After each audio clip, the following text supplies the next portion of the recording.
Thank you, Speaker Sir, for yielding this time to me. I want to thank Lok Jan Shakti Party for giving me this opportunity. Honorable Speaker Sir, I rise with immense gratitude and respect for our Honorable President of India for her encouraging, enthralling and encouraging speech addressed to the Parliament. It is with great pride and wholehearted support and appreciation for the vision that she has laid out for us. हम बोलना चाहेंगे speaker महोदय कि हमारे यशस्वी और ओजस्वी प्रधानमंत्री श्री नरेंद्र मोदी जी के नेतृत्व में भारत लगातार विकास की ओर अग्रसर है। स्कूल और विद्यालय में ही बापू के विचारों को पढ़ती आई हूं और आज ये कहना चाहूंगी कि बापू के विचारों को अगर सत्य निष्ठा से कोई आगे लेकर के जा रहा है तो वो एनडीए की सरकार है। सर, बापू का विचार था कि गरीबों को मुख्य धारा से जोड़ा जाए और एनडीए की सरकार बखूबी ये कर पा रही है। देश में 4 करोड़ से ज़्यादा पीएम आवास योजना की स्वीकृति, 12 करोड़ परिवारों में 55 करोड़ व्यक्तियों को पीएम आरोग्य योजना के तहत स्वास्थ्य बीमा मिला है। 25 करोड़ लोगों को मल्टी डायमेंशनल पॉवर्टी के बाहर लाया गया है सर, और 80 करोड़ आबादी को पीएम गरीब कल्याण अन्न योजना के तहत लाभ लगातार मिल रहा है। एनडीए की सरकार ने बिना धर्म जात पूछे गरीबों का उत्थान किया है और उत्थान के लिए लगातार काम कर रही है। सर, हम बिहार से आते हैं और बिहार ने 2005 से लगातार एनडीए को बुलंदी और मजबूती दी है। बिहार में एक नेता, नियत, नेतृत्व और कड़ी निष्ठा से एनडीए बिहार को उसका गौरव और एक नया कीर्तिमान वहां पे विकास का गढ़ रहा है। हमारे पार्टी के नेता श्रद्धेय रामविलास पासवान जी ने लगातार बाबा साहब भीमराव अंबेडकर के पद चिन्हों पर चलकर दलित, शोषित और वंचित वर्गों को आगे बढ़ाया है। आज हम बाबा साहब भीमराव अंबेडकर की बात कर रहे हैं और उनका एक कोट पढ़ना चाहेंगे। I measure the progress of a community by the degree of progress which the women have achieved.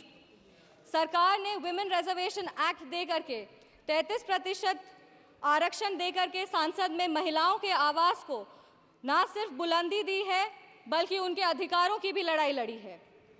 लखपति दीदी की योजना, उज्ज्वला योजना और महिलाओं को मुद्रा लोन दे करके महिलाओं की आर्थिक स्थिति को मजबूत किया गया है। अगर आज हम आर्थिक स्थिति की बात कर रहे हैं तो हमें अर्थव्यवस्था की भी बात करनी चाहिए और देश आज विश्व की 5वीं सबसे बड़ी अर्थव्यवस्था है और 2047 तक विश्व की 3री सबसे बड़ी अर्थव्यवस्था होगी। माननीय प्रधानमंत्री श्री नरेंद्र मोदी जी के नेतृत्व में भारत देश को विकास का एक व्यापक स्वरूप मिल रहा है। किसान सम्मान निधि के तहत किसानों को न्यूनतम राशि मिल रही है जिससे उनकी स्थिति में बढ़ोतरी हो रही है और आत्मनिर्भर भारत का जो ये सोच है उससे भारत विश्व स्तर पर एक अपना पहचान बना रहा है। अगर हम विश्व स्तर की बात करें तो G20 के न्यू दिल्ली डिक्लेरेशन में 100% ग्लोबल कंसेंसस के साथ भारत आज एक विश्व मित्र के रूप में स्थापित हो रहा है। ऑनरेबल स्पीकर सर एक युवा हैं और युवाओं का प्रतिनिधित्व कर रहे हैं। हम कहना चाहेंगे कि एनडीए की सरकार में the youth is being equipped with necessary skills and knowledge to face global challenges with initiatives like Skill India, Digital India and Startup India. Sir, Bihar के युवाओं की लगातार एक मांग रही है कि बिहार को विश्व राज्य का दर्जा मिले।